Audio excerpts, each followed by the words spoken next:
बिस्मिल्लाहिर्रहमानिर्रहीम। अस्सलाम वालेकुम प्यारे प्यारे व्यूवर्स, आप देख रहे हैं आपदा फैसल फूड सीक्रेट्स। आज हम बनाएंगे गर्मियों का एक बहुत ही खास ड्रिंक, ठंडा ठंडा रिफ्रेशिंग और बहुत ही हेल्दी बनाना और खजूर का स्पेशल शेक, जो बनाने में बहुत आसान है। तो चलिए बनाना शुरू करते हैं। शेक बनाने के लिए हमारे पास है 9 से 10 बनाना।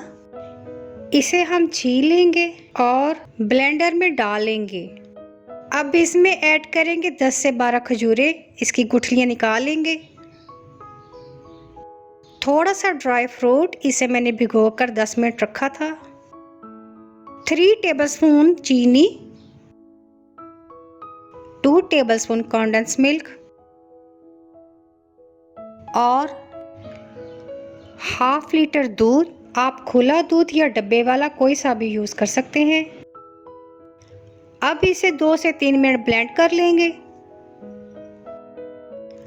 अब इसमें आइस क्यूब डालकर अच्छी तरह ब्लेंड कर लेंगे ताकि ड्रिंक अच्छे से ठंडा हो जाए।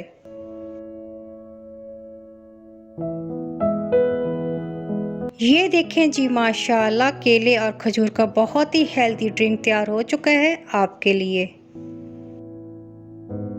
अगर आपको मेरी वीडियो अच्छी लगी हो तो इसे लाइक करें और चैनल को सब्सक्राइब करें।